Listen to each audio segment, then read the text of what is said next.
आज cool cast के हमारे गेस्ट हैं श्री ज्योति खरे सर। ज्योति खरे सर एक राष्ट्रीय ख्याति प्राप्त कवि होने के साथ साथ इंडियन रेलवे से रिटायर्ड एम्प्लॉय भी हैं। खरे सर के बारे में मैं बस इतना ही कहूँगा कि जिस चीज़ की हम कल्पना करते हैं, जैसी ज़िंदगी हम जीना चाहते हैं वो ये करते हैं, वो वैसी ज़िंदगी जीते हैं, घूमते हैं, फिरते हैं, कविताएं लिखते हैं, अपने सारे शौक पूरे करते हैं, लोगों से मिलते हैं। तो चलते हैं और लेकर आते हैं मैथिली शरण गुप्त सम्मान प्राप्त मध्य प्रदेश गौरव श्री ज्योति खरे सर को।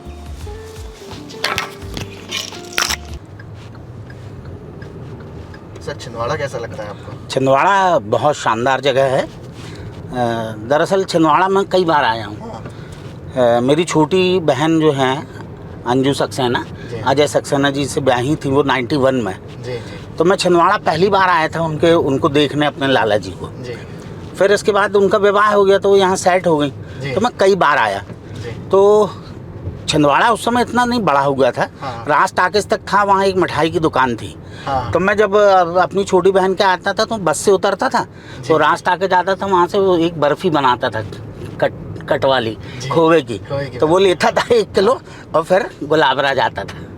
अच्छा। लेकिन मैंने एक चीज़ मार्क की है कि पूरे मध्य प्रदेश में आप कहीं भी चले जाओ, छिंदवाड़ा के जो लोग हैं वो बड़े व्यवहारिक हैं। हाँ, व्यवहार कुशल। हाँ, व्यवहार कुशल बहुत हैं।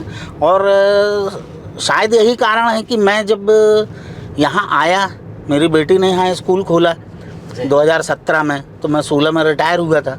फिर बेटी ने कहा पापा यहाँ अच्छी जगह है, आप आओ यहीं रहो। तो रिटायर पर्सन क्या करें।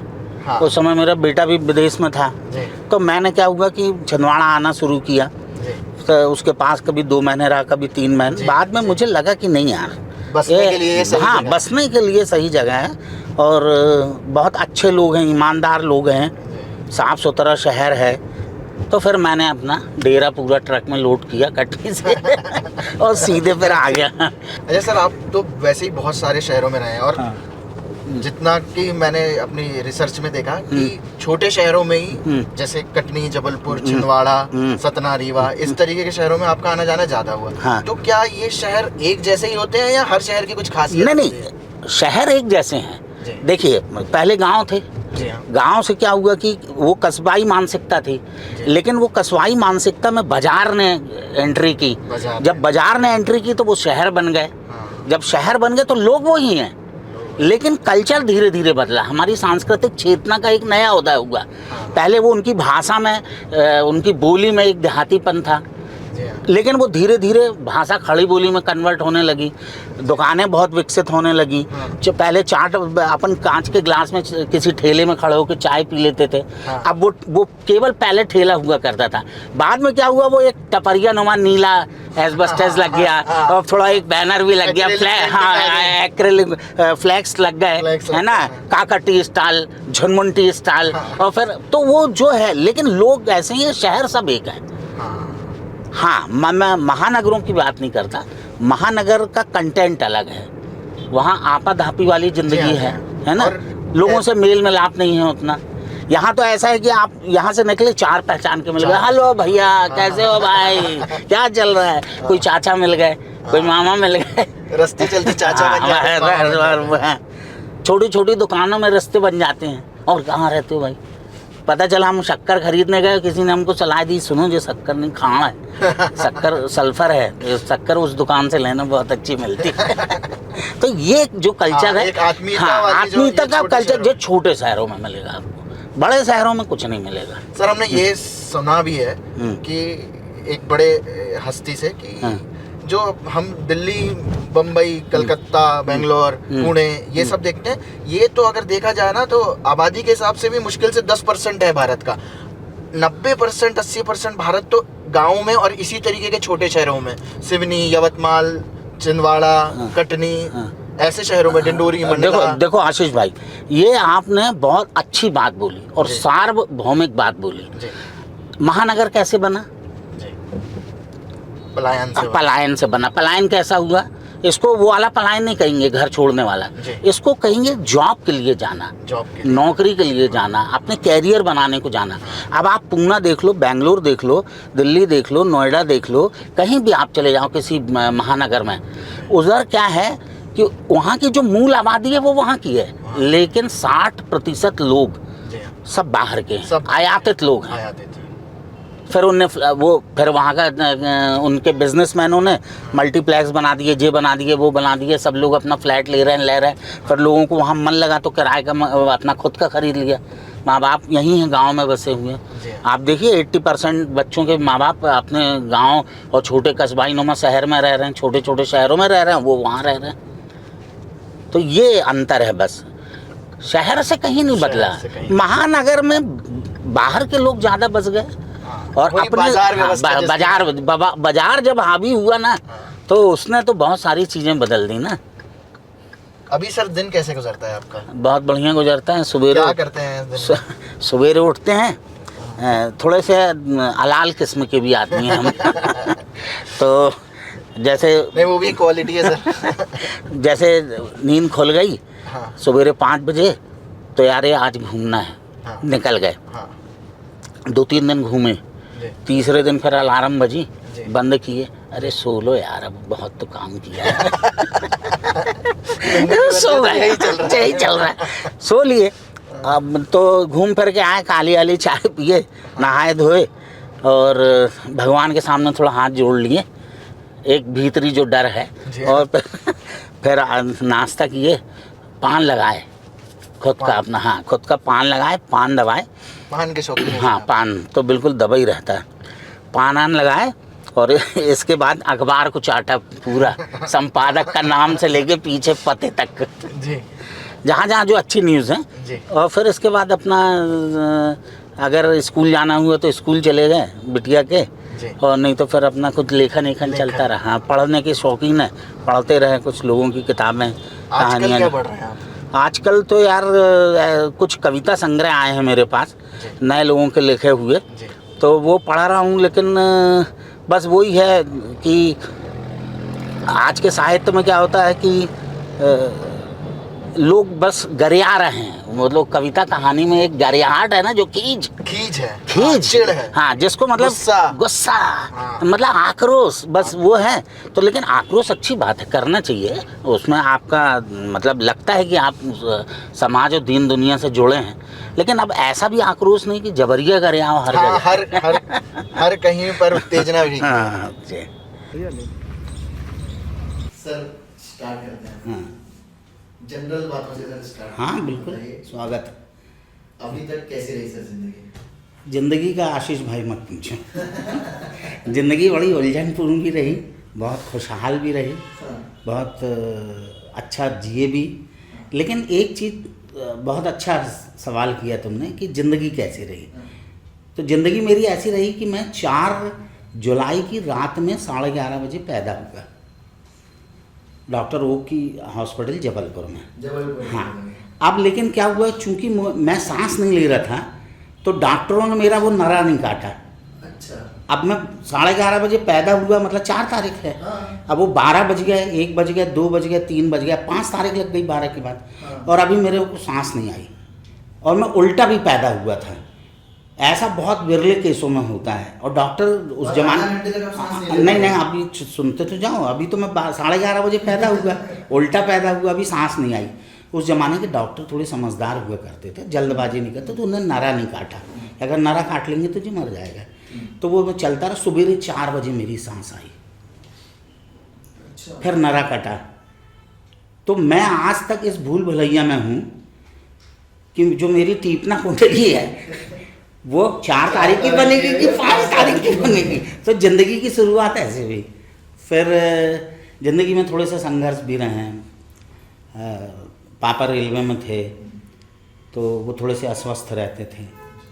हम लोग 5 भाई बहन जबलपुर में रहते थे, एक छोटे से मकान में, व्यवहार बाग में। और मैं जब 4थी क्लास में था तब से कमा रहा हूँ। 4थी क्लास? हाँ, क्या काम करते थे सर? हाँ, मैं एक काम ये करता था कि इलाहाबाद में पंखे बिकते हैं। पहले खजूर के एक पंखे आते थे, उनमें लाल बॉर्डर रहती, जिनको हाथ से हिलाया जाता था, वो 50 पैसे का बिकता था। और जिनमें लाल बॉर्डर नहीं रहती थी वो 25 पैसे का बिकता था। हाँ, सायोनारा वाला। तो वो इलाहाबाद से आते थे, एक व्यापारी था, उससे हम लोग खरीदते थे। 4-5 लड़के, और ठेले जो रहते 4 चक्के के ठेले, उनमें रखते थे। और तपी दोपहरिया उस समय सदर और नर्मदा रोड, ग्वारी घाट रोड इतना विकसित नहीं हुआ, इतना विकसित नहीं हुए थे। तो हम लोग वहाँ बेचने जाया करते थे, छोटे छोटे मकान थे, शहर में ही बेचते थे, तो उससे चलता था। दरअसल हमारे पापा की ब्रेन की एक नस काम करना बंद कर दी थी, तो वो ड्यूटी नहीं जाते थे। जब ड्यूटी नहीं जाएंगे तो आप घर का खर्च कैसे चलेगा, 5 भाई बहन। तो मैं तब से काम कर रहा हूँ। फिर मैंने बहुत सारे काम भी किया। फिर पापा ठीक हुए, पापा ठीक होने के बाद फिर वो कटनी शिफ्ट हुए। कटनी में हम उस समय 4th क्लास में 7th क्लास में थे, पूरे भाई बहन थे। वहाँ भी मैं सुबेरे डबल रोटी चिल्ला के बेचता था, दूध की बोतल बेचता था, अखबार बांटता था। हाँ, हॉकर भी था। तो इस तरीके से मेरा अखबार से जुड़ने का काम किया हो कि अखबार से भी जुड़ गया। लोग भी मुझे बहुत मिले, भाई मैं किसी को डबल रोटी देने जाता था, दूध बेचने जाता था, जेता। और एक और आशीष भाई मेरा बहुत अच्छा गुण था कि मैं खेलता भी था। तो मैं ये दूध बांटने के बाद हमारा रेलवे प्ले ग्राउंड है, वहाँ से हॉकी चलती थी, तो मैं हॉकी भी खेलता था। तो हाँ नहीं, हॉकी फिर मेरा तो स्पोर्ट्स में ही चयन होकर मैं रेलवे में आया, क्रिकेट बेस पे, बिलियर्ड बेस पे। तो ये जिंदगी के हैं फलसफे। हाँ, बिलियर्ड मेरे रेलवे इंस्टीट्यूट में था, रेल मनोरंजन गृह में बिलियर्ड है। उस समय मैं टेबल टेनिस में नेशनल खेला रेलवे की टीम से। हाँ, मतलब आप सारे स्पोर्ट्स, हॉकी। हाँ, और अच्छा, और एक और सुनो, वहाँ हर फ्राइडे के दिन और सैटरडे के दिन हौजी हुआ करती थी, तो फैमिली आती थी खेलने, अधिकारी की फैमिली हौजी। तो मैं उस हौजी के आगे पान की दुकान लगाता था पट्टे में, तो लोग पान आन खाते थे। पान हमारे यहाँ कटनी में बड़ा शौक चलता है, जबलपुर कटनी में पान का बड़ा शौक है। तो वो, और फिर इसके बाद क्या हुआ, मैं हौजी के नंबर बोलने लगा। अच्छा भाई, पान की दुकान लगाते मैं हाल के अंदर मेरी एंट्री हो गई, तो मैं नंबर बोलने लगा, 25 लेडी 88, 2 लवली लैक्स 11। तो मेरी जो बोलने का तरीका था तो लोगों को बहुत पसंद आया। तो मैं वहाँ, और फिर धीरे से मेरी वहाँ नौकरी भी लग गई लाइब्रेरियन की। तो मैं पढ़ता भी था और मेरी लाइब्रेरियन की नौकरी भी लग गई। तो उस वहाँ से पार्ट टाइम जॉब। हाँ, 150 रुपये मिलते थे, 150 रुपये मिलते थे। तो अपनी लाइब्रेरी की है तो बढ़िया किताबों में नाम लिखना, जे वो पढ़ना, जेम्स बॉन्ड की किताबें, सुरेंद्र मोहन पाठक, कल्नल रंजीत, जे वो। फिर धीरे धीरे फिर किताबें आती रही, अखबार आते रहे, तो मैं पढ़ने का शौकीन हो गया। किताबों का शौक हाँ एक तरीके से हाँ, ऐसे ही। आया। हाँ नहीं, जो आपने प्रश्न किया कि ज़िंदगी कैसी रही, देखिए ज़िंदगी आपसे पूरे काम करवाती है, आप ज़िंदगी से कोई काम नहीं करवाते। जो लोग बोलते हैं मैंने ऐसा किया, मैंने वैसा किया, ऐसा नहीं। अगर आप ज़िंदगी को वर्तमान में बहुत खुश खुश जीते रहोगे तो ज़िंदगी आपके भविष्य को बहुत अच्छी बनाती चलेगी, धीरे धीरे, शनैः शनैः जिसको कहते हैं ना। क्योंकि ज़िंदगी का काम है कि जो मनुष्य है वो निरंतर सतत लगातार प्रयासरत रहेगा तो ज़िंदगी उसकी सगी रहेगी। अगर वो सतत निरंतर लगातार सतत नहीं है तो ज़िंदगी उसकी सौतेलापन व्यवहार करेगी और आपको एक दिन काट के अलग कर देगी। ये एक सीधा सा फॉर्मूला। अच्छा सर, बचपन कैसा था, क्या मस्तियाँ करते थे, उधम क्या करते? नहीं, मस्तियाँ तो देखो हमने ज़्यादा नहीं की, क्यों, हमारा बहुत स्ट्रगल वाला जीवन था। लेकिन हम सबके साथ मिलते जुलते थे, हमारे दोस्त लोग भी थे, कुछ ज़माने के अच्छे दोस्त थे, साइकिल भी खूब चलाते थे, कटनी जाते थे साइकिल से। अच्छा, हमारी जो मस्ती थी वो डबल रोटी बेचते और दूध बेचते में कट गई, अखबार बेचते में गए, वहीं मजाक करते थे, लोगों से बात करते थे, ये करते थे। अच्छा, दोस्त लोग भी थे हमारे, क्यों भाई कहाँ जा रहे हैं यार, जा रहे हैं, तो हाँ उसी मजाक से कटती थी। लेकिन हमने अपने जो भाई बहन हैं उनको ज़िंदगी मस्ती से गुजारने का मौका दिया, और वो जो थे तो उनसे हमारी ज़िंदगी को लगता था कि हम मस्ती कर रहे हैं। बाकी हमने ऐसे जैसे लोग बोलते ना कि यार मैंने उसको छोड़ दिया, उसकी साइकिल पंचर कर दी, इसका ये कर दिया, तो वो मुझे ये हाँ नहीं की। मैंने ज़िंदगी जीने की मस्ती की है, संघर्ष को उबारने की मस्ती की है अपने। मैं बहुत महत्वाकांक्षी बचपन से रहा हूँ। मैं जब संघर्ष भी करता था तो मेरी कल्पना थी कि मैं आगे तो जाऊँगा, इसके लिए मुझे भी कचमा। तो ये वो मेरी मस्ती थी। उस मस्ती में मैंने पढ़ना सीखा, अच्छी किताबें पढ़ना सीखी। और एक और चीज़ बताते हैं, मेरे पापा बहुत अच्छे चित्रकार थे, धर्मयुग साप्ताहिक हिंदुस्तान में उनके चित्र बनते थे। और पहले वो जबलपुर में अपने विवाह के पहले फिल्मों के पोस्टर पहले बनते थे। पहले क्या, आजकल फ्लैक्स आ गए, पहले क्या होता था कि जो फिल्मी पोस्टर हैं वो नहीं बोरी आती थी, उसमें पहले पुट्टी मारी और फिर उसमें हीरो के चित्र बनते थे, वो हमारे पापा बनाते थे। अच्छा। और हमारी मम्मी फिर उनसे मैरिज हुई तो हमारी मम्मी साहित्यरत्न थी, प्रयाग विश्वविद्यालय से वो साहित्यरत्न थी। तो एक कलाकार और एक साहित्यकार से पैदा हुए हम लोग हैं, तो संस्कार तो जो बचपन से मिले, अच्छा बोलना, अच्छी बातचीत करना। अच्छा हमारे घर में सब बातू नहीं है, बात करने में तो सबने पढ़ा तो ये गुण वहाँ से मिला, पढ़ने का भी गुण वहीं से मिला। तो ऐसा तो ज़िंदगी के हम लोगों ने जो मस्तीपन किया है हम भाई बहनों ने, तो वो ऐसे ही किया है। पढ़ रहे हैं, कुछ भी खेल कूद रहे हैं तो उसमें भी एक अपना एक नज़रिया है। तो ये पापा से कैसे आपके रिलेशन थे? पापा से हमारे अच्छे रिलेशन थे, लेकिन उनकी कई गलतियों के कारण थोड़े से मन मुटाव भी थे, लेकिन हमने उनसे कभी शिकायत नहीं की। शिकायत मन में रखा नहीं, हाँ मन में रखा। हम उनको बोलते थे कि पापा थोड़ा सा आप घर की तरफ ध्यान दो। वो थोड़े से लापरवाह किस्म के आदमी थे। देखिए कलाकार हाँ हाँ, तो उनने वो जीवन जिया था। मतलब जो आदमी ज्योति टॉकीज के सामने एक क्लब था, वहाँ कैरम होता था, पैसे से कैरम होता था वहाँ। आचार रजनीश जो वगैरह जो सब आते थे, हाँ वो शो की, उन लोग सब उस दौर में आते थे। पापा जी भी वहाँ रहते थे। वो कैरम, पापा जी कैरम बहुत अच्छे खिलाड़ी थे, तो खेलते थे। तो बस इन लोगों की नई ज़िंदगी में यही किया, कैरम खेला, चित्र बनाए, पैसा आया, अपनी मस्ती की। लेकिन वो जो लेकिन जब विवाह हो गया तो इसके बाद उनमें वही उनने उस चीज़ को समझा नहीं कि अब हमको कैसे इसमें बदल के अब अपनी लाइफ जीना है। तो किया उनने, ऐसा नहीं, अच्छी शिक्षा दी हमको। आज जो भी हम यहाँ बैठे हैं, अपने पिता के बहुत सारे आदर्श हैं। वो बड़े सिद्धांतवादी थे, बड़े व्यवहार कुशल भी थे। उनने कभी किसी को गाली नहीं दी। और हमारी मदर बहुत सहज सरल थी और आर्टिस्टिक थी। वो राष्ट्रीय नाट्य कंपटीशन चंडीगढ़ में एक होता था, उसमें वो गोल्ड मेडलिस्ट थी ड्रामे में। हाँ, माता राम हमारी हैं, 88 साल की रनिंग है उनकी, और हम चाहते हैं कि वो अभी कम से कम 20-25 साल और जिएँ। हाँ, तो हम मदर फादर के तो कॉम्बिनेशन से बहुत चीज़ें आई हैं हमारे पास। अभी वर्तमान परिवार कैसा है आपका? अभी तो बहुत अच्छा है, बढ़िया चल रहा है। हाँ, बच्चे सब सेटल हैं, बस बेटे का विवाह करना है, एक वो है, बाकी सब सेट है। हाँ, और कविता लेखन कब आपने सीखा? हाँ जी, लेखन क्या होता कि जब आप थोड़े से जागरूक रहते हैं या आपकी सोच में रचनात्मक प्रवृत्ति रहती है ना। अब रचनात्मक प्रवृत्ति को हम सृजन से जोड़ते हैं। सृजन मतलब चित्र बनाना, बागवानी करना, गाना गाना, ये सब सृजन की श्रेणी में आता है। गाना मतलब फिल्मी नहीं, शास्त्रीय गायन वगैरह, संगीत से जोड़ना। तो हमारे साथ ये था कि हम कुछ ऐसा देखते समझते थे जो अपने दुख दर्द को क्या करते थे, हमारे पास एक कॉपी थी, उसमें लिखते थे घर की बात। हाँ जी, नहीं घर की, और जो कि मतलब किसने अपमान कर दिया, किसने ये कर दिया, तो हम उसको कुछ लाइनों में लिखते थे। ऐसा कर करके हमने थोड़ी सी कविता का उसका रूप बनाया। फिर कविता लिखने लगे। हम उस समय 11वीं में थे। हाँ, 12वीं का हम एग्ज़ाम दे रहे थे, तो 11वीं उस समय होती थी, हायर सेकेंडरी। 12वीं तो अब होने लगी। तो हम उस समय, हमारे यहाँ रेलवे लाइन बन रही हैं, तो वहाँ हम IOW में नौकरी करने लगे थे, गेंग में। तो वहाँ, हाँ गेंग के, तो वहाँ क्या होता था, रात की शिफ्ट चलती थी। तो एक भनूट सर थे, वो हमको बहुत चाहते थे इंस्टीट्यूट के कारण, क्योंकि हम इंस्टीट्यूट तो देखते ही थे। तो उनने हमको कहा, क्यों भाई ज्योति तू करेगा नौकरी, साले रेलवे में घुसना है तो तेरा कार्ड बनवा दूंगा, घुस जा। तो हमने वो छोड़ दो। तो उनने हमारा, क्योंकि पहले रेलवे में कार्ड बनता था कि आपने कितने दिन रेलवे में गेंग में काम किया इसमें, तो उनने हमको एक चौकीदार की नौकरी दे दी। वहाँ रात में डंपर चल के मोरम खुद के CNW जाती थी। वहाँ हमने एक कहानी लिखी थी, छोटी सी लघु कथा। तो उस समय कमलेश्वर नई कहानी का आंदोलन लेके आए थे।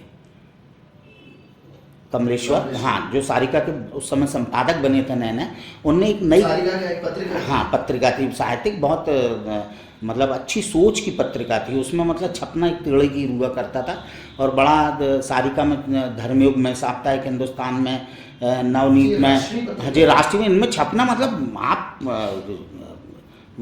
एक बड़ी बात थी। तो सारिका में उस समय उन लोगों ने उनने नई कहानी का आंदोलन निकाला। मतलब पहले कहानी प्रेम कहानियाँ लिखी जाती थी, तो उनने समानांतर कहानी निकालने का एक वो किया, और बहुत सारा आंदोलन भी चलाया उस विषय में। तो उसमें मैंने एक कहानी भेजी, तो वो स्वीकृत हुई और सारिका में छपी 1975 में। उस साल में मैं हायर सेकेंडरी पास हुआ था। तो हाँ 75 में। हाँ पहली कविता हाँ मेरा मन नहीं, लघु लघु कहानी। कहानी। फिर मेरे को लगा कि नहीं इसमें कुछ कविता भी लिखना चाहिए, तो मैंने वो कविताएं लिखना शुरू की। तो जो लोकल अखबार हैं उनमें मैं अपनी कविताएं देता था। और फिर मैं वहाँ नौकरी करने के बाद फिर एक कपड़े की दुकान थी, वहाँ मैं नौकरी करने लगा। ये तो मतलब नेवर एंडिंग स्टोरी हो रही है। हाँ, हाँ। कि ऐसी कितनी, अगर हम भी स्पेसिफिक अगर पूछे तो ऐसी कितनी जगह पर आपने काम किया है रेलवे में परमानेंट होने के? देखिए आपका भी पहले प्रश्न का ही मैं जवाब दे रहा हूँ हाँ, कि जिंदगी कैसी चले। चले। तो जिंदगी मैं वही बता रहा हूँ कि कहाँ कहाँ घुमा के ले जाती है। हाँ। और उसी जिंदगी ने फिर मुझे विदेश में भी घुमाया। जी हाँ। आप समझ रहे हैं बात हाँ, मैं समझ क्या रहा हूँ। कहना चाहता हाँ। हूँ, है ना? वो लड़का जो अखबार बेचता था, चिल्ला चिल्ला के ब्रेड बेचता हाँ। था, हौजी खिलाता था, हाँ, पान की बैगन दुकान था, हाँ। पान बेचता था। अब कपड़े की दुकान में नौकरी कपड़े कर की दुकान में हाँ हाँ। कपड़े की दुकान में नौकरी करने लगा। तो वहाँ थोड़े अखबार वालों से अब शहर में घुसा मैं। हम अब कॉलोनी से उठ के कहाँ घुस रहे हैं, महाजनी लाइन में। अच्छा अभी तक हम रेलवे कॉलोनी में थे, हाँ। अब हम घुसे महाजनी लाइन में। अब देखो जिंदगी हमको कहाँ से कहाँ ले गई। जिंदगी चाहती थी कि हम कुछ बने, हाँ। हमारा नाम हो। हाँ। तो जिंदगी हमारी बुद्धि में ऐसी रही, सरस्वती जी ऐसी विराजी रही कि हम कभी जिंदगी जहाँ ले गई हमने ना ही नहीं की। उसने कहा यहाँ घुसो, हम घुस गए, है ना? कई लोग सोचते हैं यार दिल से सोचे, मन से सोचे, दिमाग से सोचे, यहाँ सोचा नहीं। वहाँ से गैंगमैन से नौकरी छूटी, वो प्रोजेक्ट खत्म हो गया। हमको हमारे एक मित्र थे अशोक तुड़हा, उन्होंने बोला क्यों क्या कर रहे हैं? हमने कुछ नहीं कर रहे हैं। बोले आ जाओ दुकान में, हमने एजेंसी ली है जी राव कॉटन मिल की। आ गए, उन्होंने हमको रख लिया 200 रुपये महीने में। तो हम करने लगे। अब वहाँ से क्या हुआ कि हमारी जब शहर में परिचय बढ़ा तो वहाँ से मध्य प्रदेश निकलता था, भारतीय अखबार निकलता जब, तो अपना कविता विता लिखी, वहीं नौकरी करते थे, वहीं साइकिल में बैठे अखबार में दिया है जी कविता छप गई। दूसरे दिन बड़ा इंतजार रहता था कविता वहीं छपी कि नहीं छपी। तो ऐसा चलता रहा। फिर हम नवभारत में छपना शुरू हुए, फिर नई दुनिया में छपना शुरू हुए, नवीन दुनिया में। फिर मायाराम सुरजन जी ने युग धर्म में हमको छपा। हाँ फिर धीरे धीरे धीरे धीरे धीरे हमारा इसमें, और अब हमारा कविता में रुझान बढ़ने लगा। इस बीच हमने कहानियाँ भी लिखी। फिर हम जुड़े रेडियो से। उस समय अमीन साइनी सिलोन में, हाँ से पटाना, अमीन साइनी उस समय रेडियो लिसनर्स क्लब का एक टीम के बड़े वो थे। पूरे देश में रेडियो लिसनर्स क्लब का गठन हुआ करता था जब सिलोन से। हाँ जब सिलोन से, क्योंकि सिलोन वो उन रेडियो लिसनर्स क्लब का नाम की भी घोषणा करता था। तो हम फिर उससे जुड़े। तो उसमें फिर हमने वहाँ गठन किया कटनी में रेडियो लिसनर्स क्लब। तो फिर फरमाइशी गानों के पोस्ट कार्ड बनने लगे। जैसे आप महाजन हो तो आपको पकड़े, बोले भैया 100 पोस्ट कार्ड चाहिए। उन्होंने ले जाना भी ज्योति, कल आके ले जाना दुकान से। ऐसे करके घुसपैठ बना के तो डेली 100-150 पोस्ट कार्ड फिल्मी गानों के लिख के सबके नाम पढ़े जा रहे हैं। सब नाम सुनने के शौक कर रहे हैं कि ये गीत की फरमाइश की है फलाने फलाने 10 नाम। अनाउंसर भी नहीं ये तो रेडियो में हम पोस्ट कार्ड भेजे। अच्छा पोस्ट कार्ड। हाँ अब आप उसमें घोषणा कर रेडियो में। तो आपने कहा ये फिल्म का गीत का आप गाना सुनाते हैं, आवाज़ है रफ़ी और लता की, गीत के बोल इसने लिखे हैं, संगीत इसने लिखे, सुनिए फरमाइश भेजिए कटनी से अशोक कुमार ज्योति घरे फलाना दे। ओके गीत बता, उसी में खुश। देखो ये एक खुशी थी। सही बात है। हाँ। उस वक्त तो इतना ना मीडिया था ना, खाना किसी कुछ का था, नाम ही आना रेडियो में बड़ी बात है। फिर हमने क्या किया कि वहाँ से फिर आप इमोशन के साथ खेल लिए। फिर हम वहाँ से निकले तो हमारी एक विजय जनरल स्टोर है कटनी में, बड़ा फेमस है, मनिहारी की दुकान, मतलब जनरल गुड्स के मामले में। और महिलाओं की वहाँ भीड़ लगी रहती है, लड़कियों की चूड़ी कंगन टिकली बिंदी लिपस्टिक फलान। तो उस समय उनने एक स्वास्तिक करके कंपनी आती थी, उसकी उनने लिपस्टिक और सिंदूर की एजेंसी ली। बिंदियाँ भी आती हाँ हाँ स्वास्तिक की बिंदियाँ, और उसकी एजेंसी ली। तो वो हमसे मिले एक दिन, हमसे बोले ज्योति तुमको जो तुड़हा जी कितना पैसा देते हैं? हमने कहा 200 रुपये। तुड़हारी मतलब हमारे तुड़हा मतलब गहोई वैश्यों में तुड़हा एक सरनेम होता, बनिया कहलाते हैं। अच्छा। तो वो तुड़हा सरनेम उनका। हमारे कटनी जबलपुर में बनिया जैनियों का एक बहुत ग्रुप है, और उनका मारवाड़ियों का तो बड़े सरनेम है, गुप्ता, फिर चमड़िया, बजाज, इस टाइप के बहुत सरनेम है। तो हम बोले हम 500 रुपये देंगे, हम एजेंसी ले रहे हैं, तुम हमारे साथ काम करो। किस चीज़ की एजेंसी? वही स्वास्तिक बिंदी लिपस्टिक की। उनका दिल्ली से उनका एजेंट आया था, वो बात नहीं कर पाते थे। तो बोले तुम चलो। अब आज भी वो करोड़पति लोग हैं। तो विजय भैया ने, तो हमने कहा यार 200 से 500 अच्छे। हम लग गए वहाँ। अब अशोक हमको मना कर रहे कहाँ जा रहे हैं यार? अरे हमने कहा 500 दे रहे हैं जैन साहब। बोले ठीक है चले जाओ। अब हम वहाँ गए तो फिर हम जनरल स्टोर में तो वो लिपस्टिक और बिंदी का हमने प्रचार शुरू किया दुकान में, और चूड़ी बेचने लगे। लड़कियों को चूड़ी पहना रहे हैं, वहाँ कितनी साइज 2 आना 2, 2 आना 4। उन्होंने कहा लिपस्टिक है, उन्हें बिंदी, अरे आपको जो मैच करेगी, जो हेयर क्लिप मैच करेगी। उस समय तो बहुत सस्ता, और वो अब तो पर बहुत बड़ी चीज़ें आ गई हैं। तो वो करते रहे, लेकिन फिर हमको लगा कि नहीं यार, ये मेरा शोषण कर रहे हैं और ये मेरी फील्ड नहीं है, इसमें मैं बंध के रह जाऊँगा। तो सवेरे 9 बजे जाओ और वही स्त्री महिलाओं की वो प्रपंचबाजी में ही रहो, और साला ठीक नहीं है। तो फिर मैं अशोक के पास से गया एक दिन। मैंने बोले यार अशोक मैं आ रहा हूँ। बोले आ जाओ तुम्हारे दरवाजे के। अशोक की फैमिली मुझे बहुत चाहने लगी थी, क्योंकि उनकी दोनों बहनों की शादी हुई तो मैं इन्वॉल्व रहा। अशोक की शादी के लिए लड़की देखने हम और अशोक की गए पन्ना, तो ये तो उनके परिवार से बड़ा टच रहा हमारा। तो फिर हम वहीं आ गए। फिर मैंने वहाँ से 80 में नौकरी छोड़ी। तो मेरा फिर मैंने ग्रेजुएशन, मैंने कहा यार कायस्थ की लड़के हैं, साला ग्रेजुएट तो हो जाएं यार। फिर मैंने ग्रेजुएशन में फर्स्ट ईयर में एडमिशन लिया प्राइवेट, फर्स्ट ईयर पास किया, सेकंड ईयर पास किया। फिर रेलवे में स्पोर्ट्स कोटे की वैकेंसी निकली, और मैं रेलवे की टीम से खेलता था, बाहर भी जाता था इस बीच। तो फिर मेरे को मैं उसमें 1982 में घुस गया सब्सटीट्यूट। हाँ, स्पोर्ट्स कोटे में सब्सटीट्यूट में हो गई। मतलब 6 महीने आप नौकरी करेंगे तो पक्का हो जाएंगे। अच्छा। तो वहाँ से मेरी लाइफ में एक मतलब ज़िंदगी ने एक मुझे नया कदम नई सीढ़ी पर पहुंचा। और इस बीच में अपने भाई बहन को पढ़ाता लिखाता रहा भी। मंजू की मैरिज हो गई थी, मेरी छोटी बहन की। अच्छा। जो मुझसे छोटी हैं, उनकी मैरिज हो गई थी। पर ऐसा चलता रहा, मैं नौकरी में लगा तो थोड़ा सा वेतन ज़्यादा मिलने लगा, जॉब सिक्योरिटी हो गई, तो चेहरे में थोड़ी चमक अमक भी आ गई। दुबले पतले थे तो थोड़े अच्छे दिखने लगे। फिर मैं परमानेंट भी हो गया। इस बीच क्या हुआ कि मेरा विवाह भी, हमारे जो ससुर साहब हैं, हम लोग RV1 कॉलोनी में रहते थे, वो ऑफिसर कॉलोनी RV3 बोलते हैं उसको, वहाँ वो रहते थे। तो ससुर साहब भी आपके रेलवे? हाँ, रेलवे में थे, वो गस्टेड ऑफिसर थे।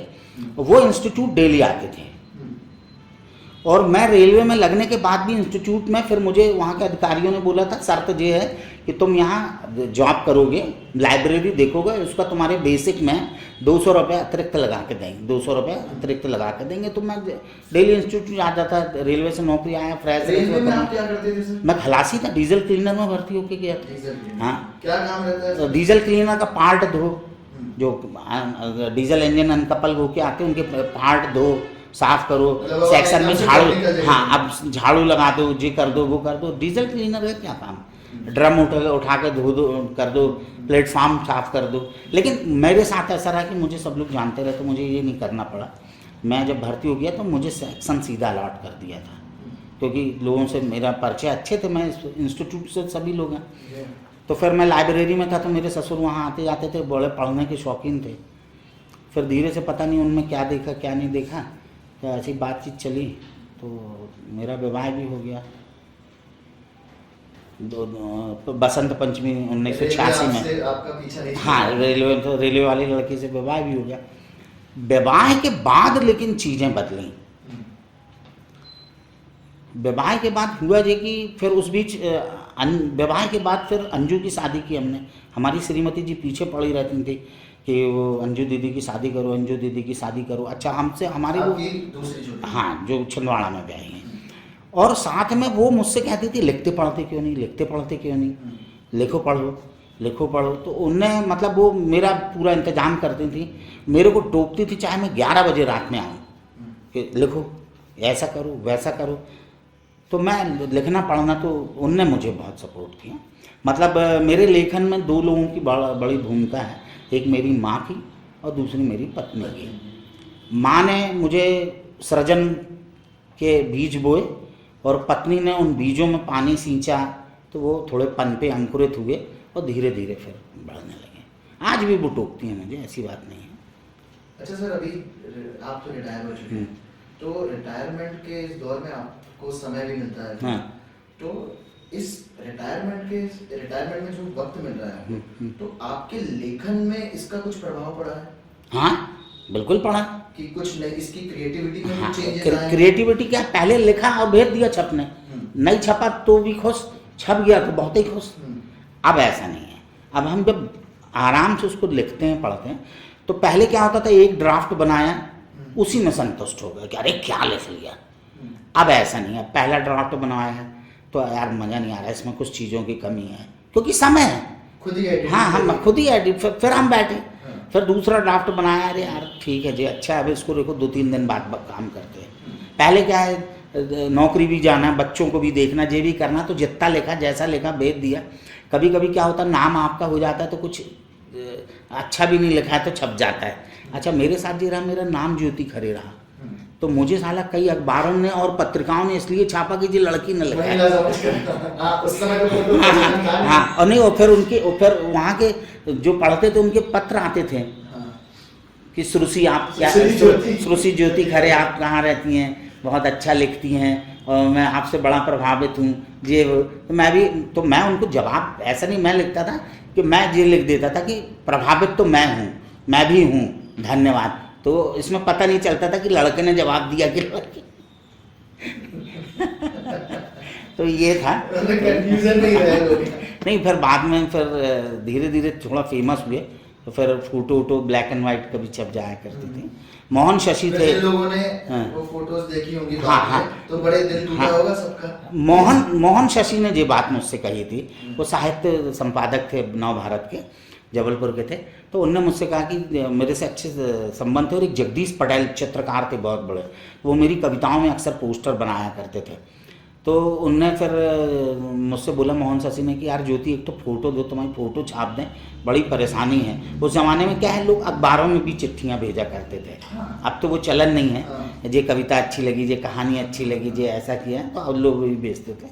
तो बोले तो फिर तब मेरी फ़ोटो बनी, तब लोगों को समझ में आया कि मैं ये तो ये श्रुषि नहीं सही है। सर आपने इमरजेंसी को भी बहुत नजदीक से हाँ, देखा होगा, हाँ। तो वो दौर कैसा था और आप क्या कर रहे थे उस वक्त? नहीं देखो, इमरजेंसी में मैं तो उस समय हायर सेकेंडरी पास हो चुका था, 75 की बात है। इमरजेंसी जब लगी तो अफरा तफरी मच गई पूरे देश में। कैसे आप लोगों को कैसे पता चला इमरजेंसी? भाई इंदिरा घोषणा गांधी जी का जो रेडियो आकाशवाणी में घोषणा हुई, अफरा तफरी लग गई। अब इमरजेंसी लग गई तो अब आपको इमरजेंसी की परिभाषा उस समय इतनी व्यापक नहीं थी कि इमरजेंसी का अर्थ क्या होता है। इमरजेंसी मतलब इमरजेंसी, कॉमन आदमी जो सोचता है आपातकाल है भाई, लेकिन वो जो आपातकाल लगा था तो जितने ट्रेड यूनियन के लीडर, विपक्ष के नेता और पत्रकार जो एंटी गवर्नमेंट का काम करते थे, जे वो उन सबको अरेस्ट करके रातों रात जेल में डाल दिया, भगदड़ मच गई। ये जबलपुर कटनी में भी हुआ? सब जगह पूरे देश में हुआ ना, कोई जगह अछूती नहीं, गांव से भी अछूता, मतलब गांव तक अछूते नहीं रहे, है ना। तो ये इमरजेंसी रही, तो वो दौर चला। फिर उसी समय फैमिली प्लानिंग का भी चल गया, बहुत सारी चीज़ें, नसबंदी, हाँ वही, हाँ चर्चित हुआ। अच्छा किशोर कुमार और इन लोगों को, फिल्मी कलाकारों को ज़बरदस्ती आकाशवाणी में गाने के लिए बुलवाने लगे, ये लोग विरोध करने थे तो किसी के किशोर कुमार के गाने गन दिए। उसी समय आंधी पिक्चर आ गई, वो बंद कर बैन लग गया, वो बहुत सारी फिल्में बैन हो गई। आप कोई कविता कहानी नहीं ले सकते सरकार के विरोध में, आप कोई जनगीत नहीं गा सकते। जैसे एक जीवन यदु का एक जनगीत था, जब तक रोटी के प्रश्नों पर लगा रहेगा ये पत्थर मेहंदी नहीं लगाना तुम, तो ये सब चीज़ें हो गई। अच्छा उस समय हमारी भी छोटी छोटी कविताएं ऐसी लिखती थी। हमारी एक कविता थी, खा लिया है भूखे पेट ने आकाश, अतड़ियाँ ऐंठ गई होकर हताश। हताशी का वातावरण था, हताश थे सब जन। तो हाँ, तो 2 पुलिस वाले आ गए, हमारी कविता छपी, पता आता ढूंढते समय हमसे कहने से साले 4 लट्ठ मारेंगे अभी लड़के हो, ये सब बंद करो नाटक नौटंकी। तो ये सब चीज़ें चली, तो उस इमरजेंसी के दौर चला। फिर लोगों को इमरजेंसी में समझ में आई, लेकिन इमरजेंसी ने एक चीज़ सिखा दी थी, उसका नाम था अनुशासन। एक चीज़ तो मानना पड़ेगा आशीष जी कि इमरजेंसी ने अनुशासित जीवन जीना सिखाया था। 8 बजे ड्यूटी मतलब 8 बजे ड्यूटी, 12 से 12:30 बजे लंच, तो 12। पूरे ऑफिस, पूरे देश के ऑफिस, कार्यालय, जो भी आप बोलो, वो सब अनुशासित ढंग से चले थे। दिक्कत केवल हुई थी जो सत्ता पक्ष के विरोध में बातें करते हैं या अपने अधिकार के लिए लड़ते हैं। देखिए अपने अधिकार के लिए तो सबको लड़ना पड़ेगा, बिना अधिकार के तो कुछ नहीं मिल सकता। तो ये वो हमें इमरजेंसी का दौर था, तो हम भी घूमते फिरते थे, ये सब करते थे। आज जो बहुत सारे नेता हैं उनके मैं नाम नहीं लूँगा, बहुत सारे नेता जबलपुर में जेल बंद थे। फिर इमरजेंसी हटने के बाद लाडली मोहन निगम और ये सब जॉर्ज फर्नांडिस जी, वो इनके साथ में उठा बैठा हूँ ड्यू टू माय फादर। और चूंकि सब थे तो ये लोग कटनी अटनी आए थे इमरजेंसी ख़त्म होने के बाद, जब जेल से छूटे थे तो हमारे यहाँ एक लक्ष्मी चंद बाझल थे, वहाँ बाद में विधायक बने, वो भी जेल में थे, उनके घर में मीटिंग में मैं भी उस मीटिंग में था। तो ये सब चलता रहा। बाद में फिर मैं रेलवे में जब आ गया तो फिर मैंने कहा भैया आप अपनी घर गृहस्थी देखो, बीवी बच्चे, शादी करना है। और चूँकि मैं पारिवारिक स्थिति से थोड़ा आर्थिक दौर से गुजर रहा था, आर्थिक अक्सर, हाँ, क्योंकि सब भाई बहन थे, सबको पढ़ाना लिखाना, मैं अकेला कमाने वाला। पापा जी कमाते ज़रूर थे वो घर में, लेकिन कम करते थे, मतलब 100 रुपये कमा लिए तो 20 रुपये खर्च कर दिए तो ठीक है। तो ये स्थिति थी। तो मुझे मतलब एक परिवार को भी लालन पोषण की एक तरीके से, हाँ तो मैं मतलब मैन ऑफ द हाउस एक आप बन चुके थे उसमें। हाँ, और आप मेरी कंडीशन देखिए, आपने इमरजेंसी की जो बात की ना, तो मैंने भी आपातकालीन ही जीवन जिया है। ग्लूकोज की बोतल तो टंगी ही रही जीवन में है ना, बूंद बूंद गिरता रहा अंदर और उससे मुझे ऊर्जा मिलती रही, एनर्जी मिलती रही। तो ये है सर। अपन अब थोड़ा इस साहित्य पे शिफ्ट होते हैं। आपने अपना एक बहुत लंबा दौर गुजारा है लेखन में, अध्ययन में। आपने बहुत अलग शहर, देश के अलग अलग शहरों में जाकर अपना कविता पाठ किया, अपनी रचनाओं को सुना, बहुत बड़े बड़े लोगों से की कविताएं सुनी, उनके साथ बैठे। आपका संपर्क जो है बहुत इस देश के बहुत जाने माने कलाकारों के साथ रहा है। तो और आज एक दौर आज का है, आज का ये दौर, आज सोशल मीडिया भी है, आज यही सब व्हाट्सएप चलता है, यूट्यूब चलता है। हम लोग भी जैसे अब यूट्यूब के माध्यम से ही ये इस इंटरव्यू को प्रसारित करेंगे। पर इन सब चीज़ों में आप देखिए, मुझे ऐसा लगता है कि कहीं ना कहीं पढ़ने वालों की कमी हो गई है, और वो साहित्य उस तरीके का नहीं, मतलब भाषा में भी ना वो शैली नजर नहीं आती कि जो कि जब हम छोटे थे तब उस तरह समय की कविताएं सुनते थे। तो आपको क्या लगता है आज की तारीख में साहित्य किस दौर से गुजर रहा है? बहुत प्रभावी और बहुत सृजनात्मक सवाल उठाया है। पहले क्या होता था आशीष भाई, आपने कुछ लिखा, अखबार में छपा, पत्रिका में छपा, तो वो उस दौर में क्या कलात्मक चीज़ों का विश्लेषण हुआ, रचनाओं को लोगों ने पढ़ा, कहानियों को पढ़ा, चित्रों को पढ़ा। अब पहले पत्रिकाओं में पहले चित्र आते थे, एक कहानी आती थी, कुछ चुटकुले आते थे अच्छे, किसी के साक्षात्कार आता था, और उस समय एक था परिचर्चा कालम आता था, 4 लोगों से परिचर्चा की वो छपती थी। तो उस समय का जो सृजन था या रचनात्मक जो प्रक्रिया थी वो बहुत प्रभावी थी, घर घर पहुंचाने वाली थी। प्रत्येक घरों में पत्रिकाएं आती थी, बाल हंस आता था, बच्चे चंपक पढ़ते थे, जे पढ़ते। आज कहाँ होता है। धीरे धीरे ये दौर ख़त्म हुआ, प्रिंट मीडिया से फिर डिजिटल मीडिया में कन्वर्ट हुआ थोड़ा थोड़ा। अब क्या हुआ कि डिजिटल मीडिया से सीधे व्हाट्सएप यूनिवर्सिटी ने पूरा घर कर लिया। जिसके मन में जो आ रहा है, सारी ओपिनियन हो गई। मतलब मैंने 2 लाइन की कविता लिखी और उसको बिल्कुल ग्रुप बना के 200 लोगों को सेंड कर दी। अब वो आपने पढ़ी ना पढ़ी, आपने सुना ज्योति खरे की कविता देख लो, और मेरे पास वो जो 2 नीले टक आ गए, मैं उसी में खुश हूँ। हाँ, वो दो नीले टिक पूरे जीवन बिगाड़ रहे हैं और पूरा साहित्य को कचड़ा कर रहे हैं। अच्छा, पहले क्या होता था? पहले क्या होता था कि जब कविता कहानी लिखी जाती थी तो आलोचनाएं करते थे, उनमें समीक्षा लिखी जाती थी, किताबें आती थी, बाजार में किताबें बिकती थी बुक स्टॉल में। A.H. व्हीलर के यहाँ देख लो आप लोग, अच्छे शहर के जो अच्छे पढ़ाकू लोग थे A.H. व्हीलर के यहाँ जाते थे। कौन सी पत्रिका आई? आजकल देखिए आप क्या हालचाल है, हंस के क्या हालचाल है, पहल बंद हो गई, पाखी निकलती, चार आती। इसी छिंदवाड़ा में कितनी पत्रिकाएँ आती थी। वो जलेबी वाला बैठता कोने में, जो इंदिरा वो बना है सत्ता चौराहा के आगे, वहाँ एक अखबार वाला बैठता था, उसके यहाँ पत्रिकाएं बिकती थी। वो दुकान बंद हो गई। अब ऐसी सैकड़ों दुकानें बंद हो गई अखबार और पत्रिकाओं की। जब अखबार और पत्रिका नहीं रहेगी, जब टेबल में, पहले लोगों की टेबल में अगर अखबार और पत्रिका नहीं रहती थी, और अखबार और पत्रिका, उस दिन का अखबार और पत्रिका पिछले हफ्ते की, वो मैं जो लोग जाते थे कहते थे यार कैसे अशिक्षित लोग हैं इनके यहाँ, अखबार नहीं आता। अब आप जानते हैं अखबार, पान की दुकान में लोग एक दूसरे से छीन के पढ़ा रहे हैं। हाँ, तो एक पेज दे दो, एक पेज अब दे दो, अब आप कैसे, अब क्या आप रचनात्मकता की बात करोगे? और रहा सवाल, व्हाट्सएप विश्वविद्यालय ने पूरा कचरा कर दिया। पहले क्या होता था, प्रेम कविताएं लिखी जाती थी, उसमें वास्तविक प्रेम होता था। पहले वामपंथी सोच की यदि विचारधारा लिखी जाती थी, मतलब सत्ता पक्ष के विरोध में कहानियां और कविताएं जाती थी, तो वो एक मतलब एक विचारधारा थी। अब तो गरियाहट है, साहित्य में भी लोग गरिया रहे हैं। एक नया ट्रेंड आ गया फेमिनिज्म का, शब्दों का खेल, एक नया ट्रेंड आ गया है, पितृपुरुष, पितृसत्ता, फिर नारी का शोषण, फिर इसमें पूरा भूल भलाइयाँ हैं, 4 गुट अपना जिक्र। अच्छा, और फिर साहित्यकारों के अपने अपने गुट हो गए हैं, और हर गुट में भी फिर गुट बन गए हैं। तो भैया या गुट कर लो, या साहित्य का सृजन कर लो, या कर लो। मैंने जितने लोगों के साथ बैठा उठा, मेरे कई लोगों से बहुत अच्छे संबंध रहे, मेरी कविताएं कहानियां भी बहुत सारी जगह छपी। लेकिन मैं ज्ञानरंजन जी के साथ उठा बैठा, राजेश जोशी के साथ 1984 में, उदय प्रकाश जी के साथ, इन दोनों लोगों को बाद में ज्ञानपीठ पुरस्कार भी मिला है। मैं 1 हफ्ते इनके साथ पचमढ़ी में रहा, रचना शिविर में। तो मैंने इन लोगों से सीखा कि आप लिखें, अच्छा पढ़ें। पीपुल्स पब्लिकेशन की इतनी किताबें आती थी, बिल्कुल सस्ती, लोग नहीं पढ़ते।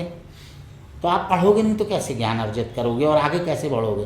तो आज का जो कवि और कहानीकार है, वो पढ़ नहीं रहा है, वो केवल अपनी बात लिख रहा है। हाँ, वही है ना, अंदर की झुरझुरी मिटे ना मिटे, कूल तार पी रहे हो उबाल के। अरे भैया, कूल तार जब उबलेगा तो सड़क में गड्ढे में पूरेगा, आपका जीवन नहीं पूरेगा। और आपको अपनी झुरझुरी मिटाना है तो आपको बेहतर पढ़ना होगा, बेहतर लिखना होगा। उसके कारण बच्चे सफ़र कर रहे हैं। आप देखिए, बच्चे साहित्य से दूर हो गए, संगीत से दूर होते जा रहे हैं, और इसके बाद उनकी जो चित्रकला प्रवृत्ति है, भाई मैं उनकी बात नहीं कर रहा हूँ जो जोड़े हैं, लेकिन मैक्सिमम पहले क्या होता था, चित्रकला की क्लास होती थी, संगीत की क्लास होती थी, ये होता था। अब सब खत्म होता जा रहा है। तो ये है, अब वो साहित्य नहीं रहा आशीष भाई, ना वो लेखन रहा, अब तो गुटबाजी है। मतलब अगर मैं आपका दोस्त हूँ तो मैंने कचड़ा भी लिखा तो आपका वो वाह क्या सुंदर लिखा, कलात्मक। मतलब आप अब तो ये हो गई कि कौन मुझे सम्मान दे रहा, फूल माला पहना के, एक शाल पहना रहा, एक नारियल दे रहा, शरीफल जिसको कहते हैं।